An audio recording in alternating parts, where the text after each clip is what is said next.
meeting, meeting of brains. I won't say think tank because these are all cliched words which are often being used too often. But I'm very, very happy to be here. Basically, to think what's the way forward, what's the future. Generally, government is always accused of being obstructionist. Government across the world, I think, are the biggest obstruction to anything that is good to be done. But I think this is one area, I don't think anybody can dispute that, including my very distinguished friends, all the ties and out here, that this is one area, the digital area, the digital world, where I think the government has taken the lead, especially if you take the government of India.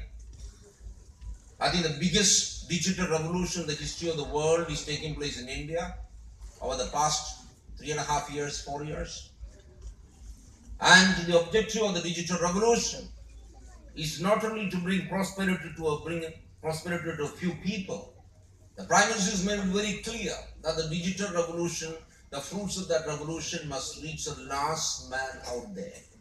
So let's look at a couple of things which have been done. We've issued Aadhaar cards to 1.2 billion people in the country. I think this has been the biggest digital exercise in the history of the world, possibly ever. I don't think such a massive exercise has ever been done before.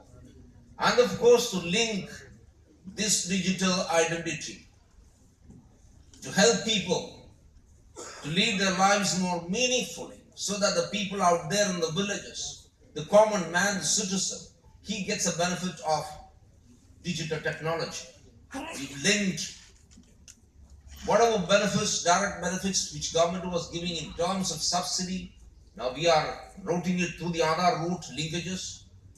Over the past 3.5 years, we passed on something like 250,000 crores of government money to the citizen of India as subsidies. We have saved over 60,000 crores because there were a lot of fake benefits being taken away by people who are not eligible for that. So I think this has been an amazing thing. We've now linked bank accounts, mobile phones. I think this has been a great exercise. Of course, there's this huge doubt lingering on, which of course the Supreme Court is also hearing the case. So I have my limitations to talk about. Does this intrude into the privacy of people? Is it data which the government has? Is it safe? Because we have now newspaper reports every day coming up saying somebody in Paris hacked Aadhaar. What have they hacked? You take an old telephone directory. What do you have there? You have the name of the person. You have the address. You have the telephone number. What else information is collected by the Aadhaar today? Your name, your address. You don't even have to give your email ID, which everybody now demands. You don't have to give your any other details at all. And there it is. That's the information which is on the Aadhaar. And the biometric information, which is your fingerprints or your iris, that is something which is in the Aadhaar, in the UIDI, it is in the repository. Not one case has come up in the past 3.5 years when the biometric data of any Aadhaar holder has been leaked in India. The government of India has protected the data, and this has been possible because we've used the latest technologies. We are upgrading ourselves every day. So all these fake stories which is coming up in the media, saying that somebody in Paris has been able to, break into the Aadhaar data, some journalist in Chandigarh has been able to buy the data. What do they get? If you tell somebody, what is your mobile, what is your Aadhaar number? Yes, somebody who's got access to the Aadhaar data, which is not the biometric data at all, can go up and say, okay, this is the name, this is the address. That's it. What is so secretive about it? I don't understand. When I was filling in the application form for the American visa, I filled up 10 pages. Where was my grandfather born? Where was my grandfather born? How long did they date? My grandfather dating somebody. Where did they go on a honeymoon? Where is my father born, my mother born? Where did they study? Where did I travel during the past 30 years? Exact dates. What was the purpose of my traveling? 10 pages of data which you would never even confess to your wife ever or to your husband ever. That is passed on to the white man. We have no problems. We have absolutely no problem going and putting our fingerprint and their iris and your getting your whole body naked before the white man at all. We have no problem. But when the government of India, which is your government, asks you your name and your address, nothing more, there's a massive revolution in the country saying it's an intrusion into the privacy of the individual. I mean, how far can we go? Okay, let the Supreme Court decide. Ladies and gentlemen, great things are happening in this country. The fruits of development are reaching out there based on the digital technologies. And today, we are now one of the biggest digital economies in the world. I think we are third in terms of the numbers. Like I was just looking at the figure for January. We've done 1.88 billion, not million, billion digital transactions in January alone. And if I tell you the value of these transactions, 1.88 billion, it will go into, has to go into a whole page. So I'm not going to tell you how much it is. What is happening is incredible. Things are changing. And of course, we need to still develop a habit of people saying, yes, we can do without money and things can reach up. Now, technology is going to make a lot of things irrelevant. Mr. Chandrasekhar gave you a data of 9% of jobs, new jobs being created, 37% of people need to be reskilled, 54% of people still being able to keep their jobs with the present technology. I'm hugely doubtful about this 54%. I'm not sure at all. I think it's an Alphons study of which he's the president. I'm not sure about this 54% at all. I think everybody needs to be retrained in the technology. Things are going to change dramatically. Just like in 10 years, if you see somebody driving a car, you will say, God, what's wrong with this world? You will not see somebody driving a car in 10 years. You're going to have disruptive technologies. Can we predict technologies? Some say yes, based on past track, we can predict technologies, but what's going to happen is we're going to have so much of disruptive technologies with all these young, bright minds sitting here coming out with those things every day. Things are going to change.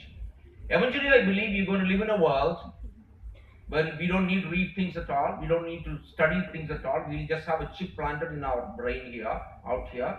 And all that you require is you want the encyclopedia, this thing downloaded, just press a button and just say, it will all be voice, of course, eventually in 10 years. You won't even have to press anything at all. Of course, it will be downloaded into your brain. You want to learn coding? Just press what kind of coding you want, or just say, code me this, and it will all be downloaded. So I don't think all these learning process is going to remain the same, because there's going to be no learning process at all. It's just going to be downloaded into your brain. Don't be shocked. It's going to happen. I don't know in how many years. So all these great brains that is assembled here, possibly, I don't know whether it is going to become irrelevant in another 10 years time, because knowledge is going to be downloaded right into your physical system, not into your medicine, into your physical system itself. So things are going to change dramatically. So ladies and gentlemen, how relevant is our education?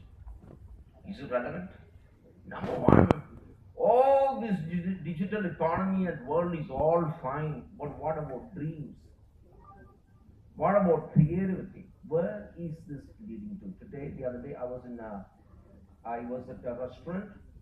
I saw parents and 3 children. They came out, sat there just next to my table in Shillong. This was in Shillong because I was at the elections there. They sat there for over an hour. I didn't see them communicating one word to each other. From the time they came in, they were on their mobile phones. What is the world coming to? We talk about this great progress humanity will make, the great amount of $1 trillion technology that we will be achieving by 2025. Where are the human beings going to be? Where are the values? There's no communication happening at all today. Not at all. What is it leading to? I think, is it the journey on the right track for humanity? I have my serious doubts. But if we going to use technology, which we can't, and it's going to happen anyway, whether Alphons likes it or not, that's where This government is determined that we're going to take it far away there. Now, this digital technology has been a huge success in India because of the partnership between the government and the private enterprise. I think we had a huge role to play. We shall continue to have a huge role to play. But there are a whole lot of areas in which we need to work. Just now I met my old friend Mr. Kumar. I said, where are you now? He says, I work for Sutherland Technologies. I employ 25,000 people. And he says, so I said, what do? We work for Amazon, we work for Microsoft, we work for so-and-so, we work for so-and-so. I said, do you work for India? Complete silence. Sorry. Can we talk about working for India? Instead of working for Amazon and Microsoft and some white man out there? Sorry, I have no problem over white or black. Can't we? When are we going to start doing this? Tell me. When? Mr. Kumar, tell me. Can we? And where are these huge startups you had 10 years back and created billions of dollars?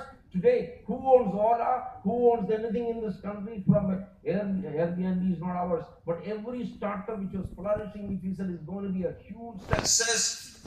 Flipkart, everybody, who owns them? Alibaba. Or some American. Tell me one success which is today Indian. Is it there? Of course, Mr. Martin is there. Yes, I'm very happy.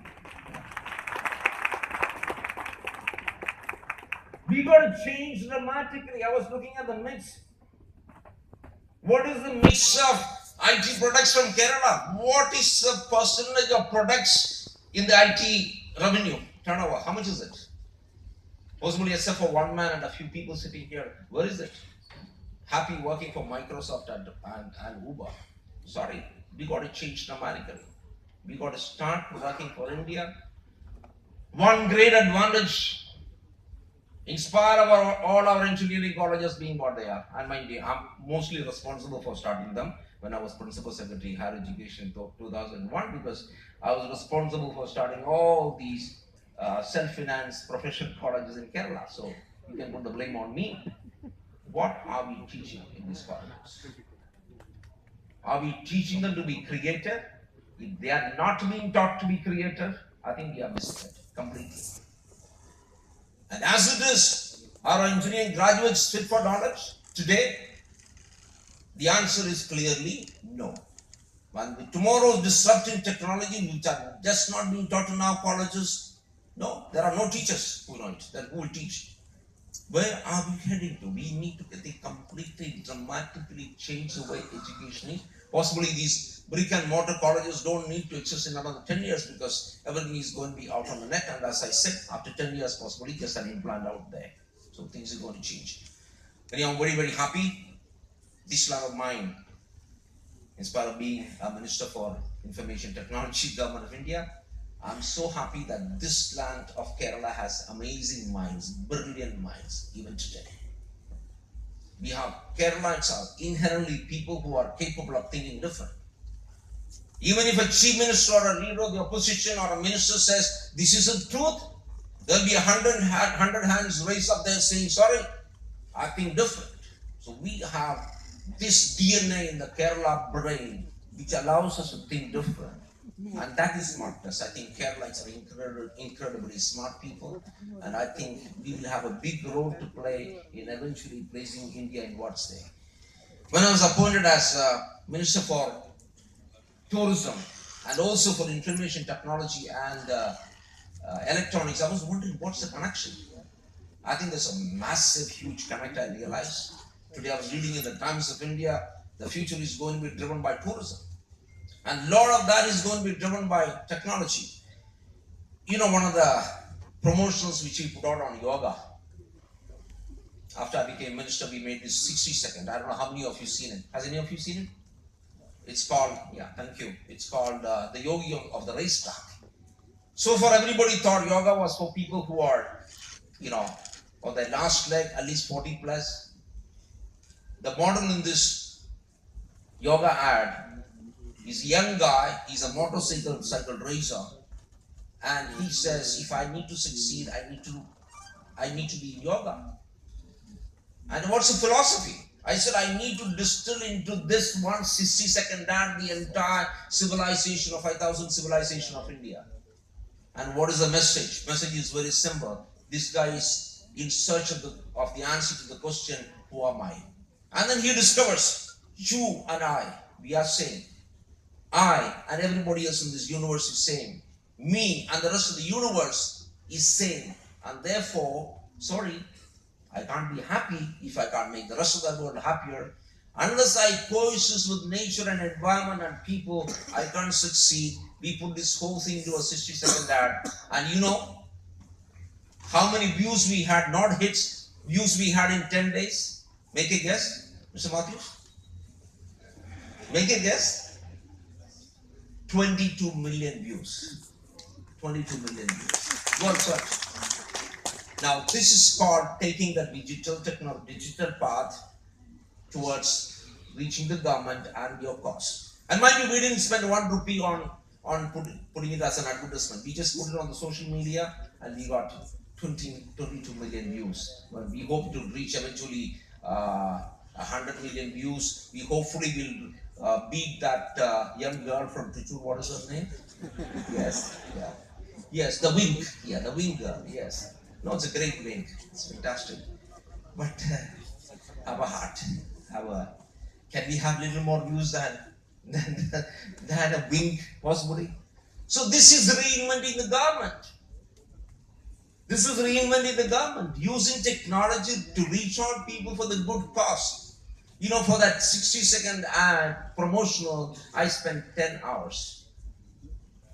So eventually now, governments have to change. You can't just give a contract to somebody and say, you make a movie and that will be there, it goes on and nobody watches. No, I think we just got to get smarter, and this is why Keralites have amazing minds, independence to be different. So, sorry, Kerala hasn't done too well. You are just at the eighth rank. Once upon a time, we were the pioneers. We set up the first techno park in the country. Today, last year, your export turnover was 10,000 odd crores. You are at the 8th position. You missed the bus. Sorry, I talk bluntly. You missed the bus. I'm very happy. The government of Kerala and the Chief Minister and I'm very nice to see the opposition leader also here with everybody supporting, and me, of course, from a different party. We are all getting together today to say that we need to reinvent our state, our country. We just need to do that. And some areas we've done it. Take, for example, mobile manufacture. In 2014, there were just 2 manufacturers in India making mobiles. Today, you know how many people are there? 120 people are making mobiles today and components.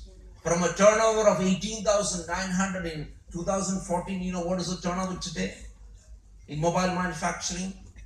1,30,000. In 3 years, we've taken it from 18,900 to 1,30,000. It's possible. It's possible to do that. We've set up these common service centers today which are providing jobs to 1 million people, reaching out technology right across the village and helping villagers. We've laid on fiber optics and connected 1,05,000 villages. Eventually, every village is going to be connected. So, ladies and gentlemen, the digital story of India has been a hugely successful story under the Honorable Prime Minister, Mr. Modi. We, Kerala, we can again be the big leaders because you guys have the brains. And today, we are here in the government. Please feel free to write to me anytime. Email me anytime. Any ideas you have. We'll sit down and discuss with you. We are completely open. Of course, so far our discussions have been limited more or less to our industry body. But we would love to talk to young people who have startups and we need to support you more. I know government of Kerala is supporting in a big way startup, but the government of India also needs to do a lot more in supporting startups and ensuring that many people come to me with products and say, sir, would your ministry buy this? Unfortunately, I don't have a provision to do that, but I think we need to do that. We need to encourage these people so that the products which they have, I know, they have a way to survive, because we need to support these things. I think these are areas in which we will work on. Ladies and gentlemen, thank you very much. Let's this be the beginning of a huge revival for Kerala. And I'm very happy to be here, and I thank the government of Kerala, the Chief Minister, the IT Secretary, and the organizers from Mr. Shibu Lal to Chris and everybody else, the big organizers and Matthew's organizers for inviting me here. Thank you very much.